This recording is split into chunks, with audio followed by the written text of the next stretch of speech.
ગઈકાલે રાજકોટ મહાનગરપાલિકાના સીડીપીઓ દ્વારા શાળા નંબર 78 ની અંદર રેડ કરતા ત્યાંના સંચાલિકા 36 પોટલા ભરી અને પૌષ્ટિક આહાર જે ભાજપ એના પૌષ્ટિક આહાર કે એ બહાર વેચો બારોબાર સગે વગે કરવા જઈ રહ્યા છે।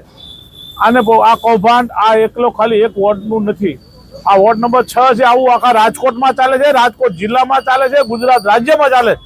સરકાર હંમેશા ક્યાંય ધ્યાન આપતી નથી, ફક્ત ને ફક્ત એના મળતિયાઓ સાથે સેટિંગ કરી એના કેમ પૈસા મળે એની સિવાય કૌભાંડ કરવા સિવાય કશું કરતી નથી। આ વોર્ડ નંબર 6 ના ભાજપના પ્રમુખ છે, આ જે બેન છે વોર્ડ નંબર 6 ના ભાજપના પ્રમુખ છે, એ મહામંત્રી પોતે કબૂલ અમારા પ્રમુખ છે। અને જો એના પ્રમુખ હોય અને પ્રમુખ આવું કૌભાંડ કરતા હોય એ શરમજનક બાબત છે અને ભાજપ માટે પણ લાંછન રૂપ છે।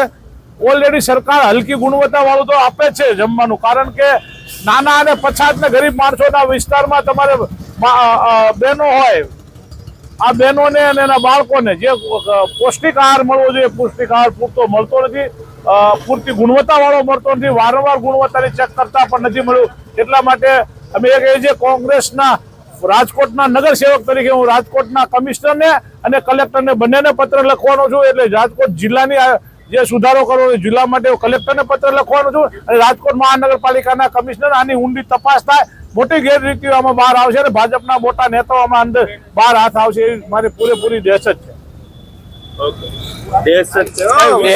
ખમા બજાલા હેલ્પર છું।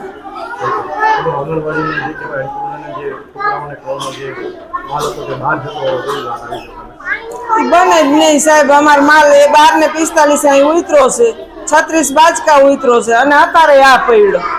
અમે દઈ દીધો હોય તો કઈ થોડો અમારા આંગણવાડી પાછો આવે। બાલ શક્તિ, પૂર્ણ શક્તિ, માતૃશક્તિ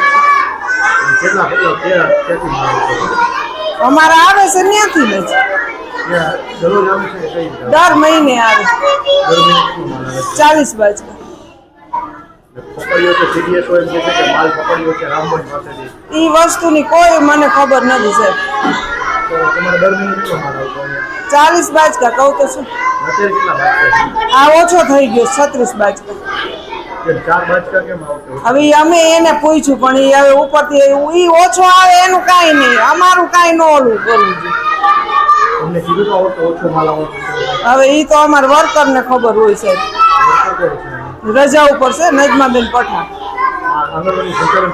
નજમાબેન પઠા રજા ઉપર છે। એના બાજુમાં એના સગામાં કોકને ડિલિવરી આવી છે, 2 દિવસની રજા ઉપર છે। માલ કાલે આવ્યો 12:45 36 બાચકા આવ્યા।